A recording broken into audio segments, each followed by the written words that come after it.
welcome back to my channel. So tadi kita dah main Jenga and now kita get ready nak cerita hantu. Tak nak buat macam tu. Okay, so cerita hantu ni basically kita akan cerita pengalaman-pengalaman I and pengalaman diorang, macam mimpi hantu ke, macam tu ke pun boleh. Dah bersedia? Dah. Okay, sambil tu kita makan mami. 2, 3.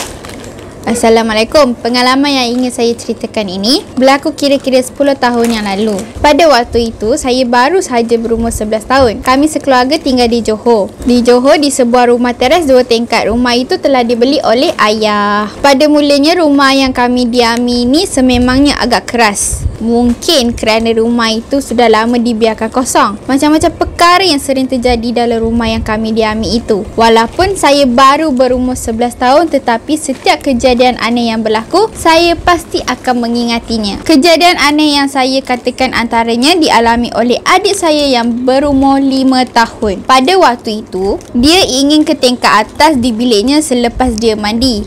Tiba-tiba, dia menjerit dan turun ke bawah sehingga dia terjatuh dari tangga rumah.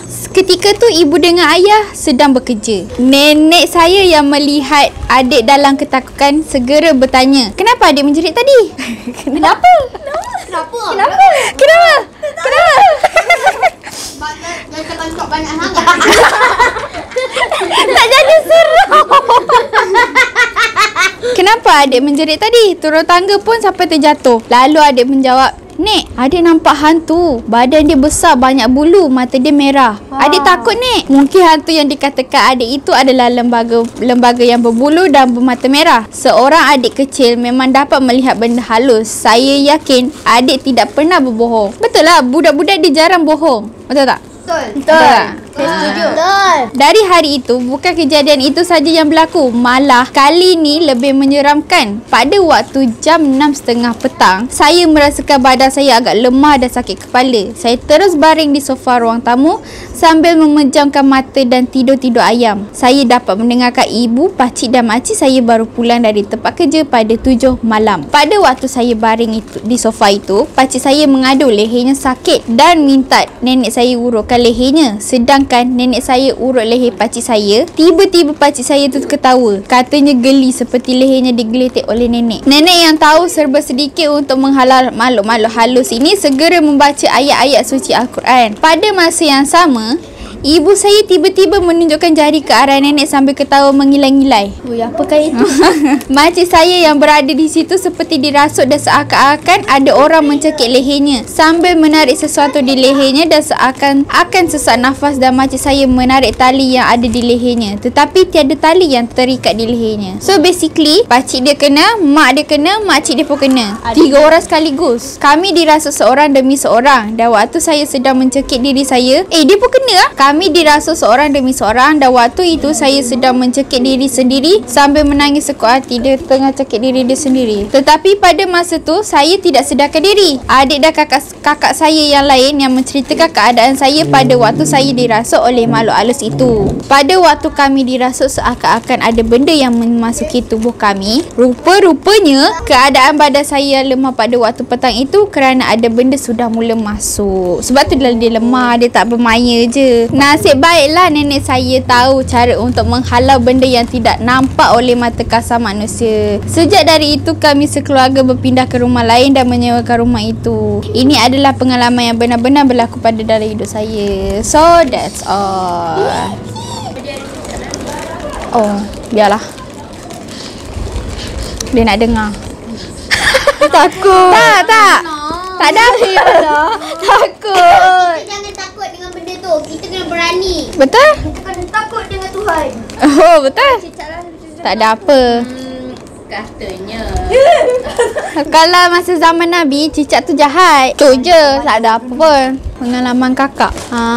Dulu Pak Lang ada cerita dekat dulu kan rumah kampung nenek kan bukan dekat sini kan. Kampung nenek dekat tempat lain kan.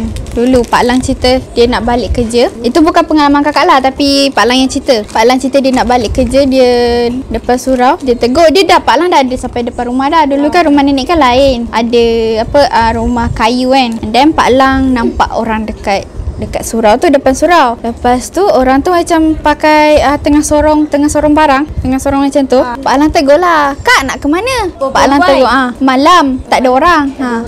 Lepas tu Pak Alang macam tanya lagi, "Kak, nak ke mana Kak?"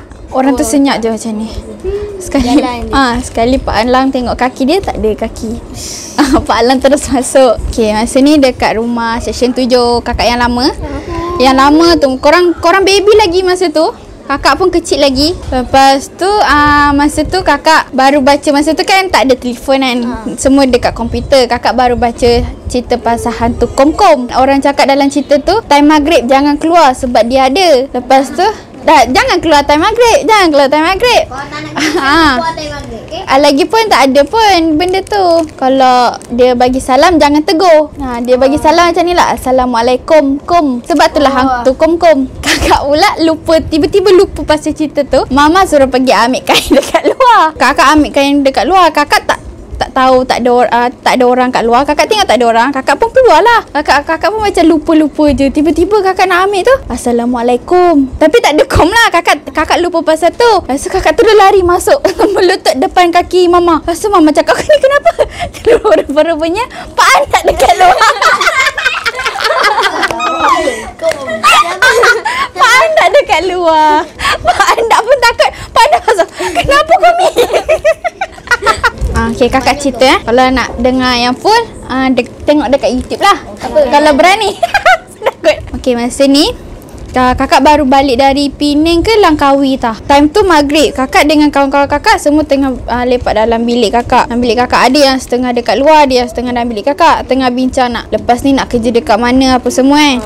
Tiba-tiba time tu maghrib, kita orang pun lupa nak tutup tingkap apa semua kan. Kan orang tu cakap kalau time maghrib tutup semua tingkap sliding kan. Lepas tu tiba-tiba kita orang dengar ada orang jerit, mula-mula kita orang macam dia orang ni janganlah nak gurau time maghrib macam ni. Sebab perempuan biasalah kan, perempuan kan dia suka gurau-gurau macam tu. Kita orang macam biarlah dia orang tu main-main je. Lepas tu kali kedua, kali ketiga tu kita orang macam dah tak sedar hati tau. Kita macam dia orang yang kat bawah tu macam jerit lagi, macam kesakitan tau.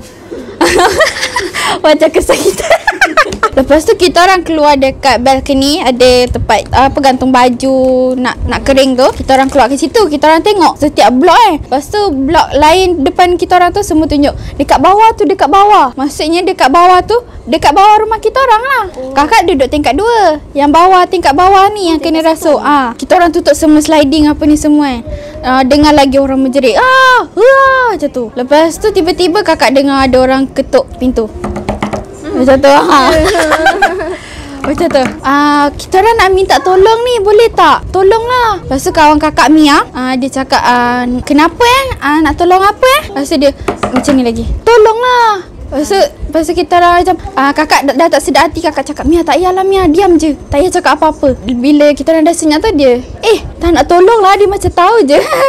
Terus senyap. Kakak tingkat 2 ni tingkat bawah tu. Kakak tingkat sini. Pukul 8, pukul 9 macam tu baru senyap. Time kakak sekolah, time tu form 5 kan kak. Form 5 yang ambil banyak, kakak banyak kali tak datang sekolah. Sebab apa? Sebab korang kan tahu kakak macam mana kan. Dekat sekolah kakak tu ada, tak tahulah junior ke ataupun bayi-bayi kakak, dia main spirit of the coin. Dia macam ambil coin, lepas tu panggil spirit macam tu je. Dia nak panggil hantu datang. Ada, tak tahulah siapa. Sebab cikgu kakak yang cerita ada orang main spirit of the coin dekat rumah, dekat dalam kelas kakak tu. Tapi masa tu kita orang tak ada dalam kelas. Ada satu hari tu kawan kakak dia tiba-tiba macam kena paralyzed tau. Macam tiba-tiba lumpuh dia macam tu Dia macam kena seizure sampai berbuih-buih mulut dia. Kakak tiba-tiba kakak bangun sebab kakak dah rasa tak sedar hati. Kakak bangun, sedar-sedar kakak sedar dia dekat padang sekolah kakak. Sorang-sorang. Kakak sedar dia dekat padang sekolah. Masa dia paralyzed tu kakak tak sedar langsung. Kakak sedar-sedar dekat tu kawan kakak yang jumpa. "Kau gila, kau pergi mana?" Masa tu kakak dekat padang tu kakak menangis-nangis. Lepas tu cikgu semua tahulah pasal kakak. Bila ada orang kena histeria ke apa ke, dia akan call papa. Dia akan cakap, "Encik, jangan suruh Akilah datang sekolah hari ni." Padang sekolah dekat dengan mana kak? Padang sekolah dekat dengan bengkel kemahiran tu lah. Kak Belas training netball dekat situ Bengkel kemahiran tu, orang selalu cakap lah bila malam-malam dia nampak Candy dekat situ. Candy. Cuba tengok bentuk candy. Yang berbungkus tu. Cuba tengok bentuk candy, macam tu lah bentuk dia. Spirit tu benda. Spirit tu hantu. Macam buka pagar untuk roh jahat masuk. Gila agaknya orang tu. Itulah. Mama nak tanya soalan sikit. Kenapa dia rapat-rapat? Dia rasa dah boleh takut. Kalau dekat apa ni, kalau pernah cerita juga dekat Cameron Highland, diorang bercuti kat situ lah.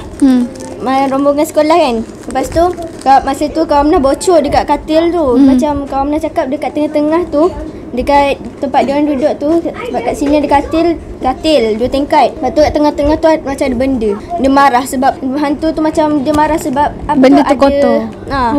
Ada tu bukan lendir apa tu, hide kat situ. Lepas tu dekat dalam bilik air ada pad tak buang. Sepatutnya tak boleh macam tu. Benda tu, satu dia marah, lepas tu dia suka bau darah kita. Sebab tu kita kalau bocok ke apa ke, kena bersihkan betul-betul sampai tak ada darah. Diorang kawan Mena Ayuh, dia tak tu pun. Dia tak buang macam tu. Dia tak mengaku. Masa tu dia tuduh kawan Mena syuhada, sebab masa tu dia belum lagi tu Ayu yang dah tu.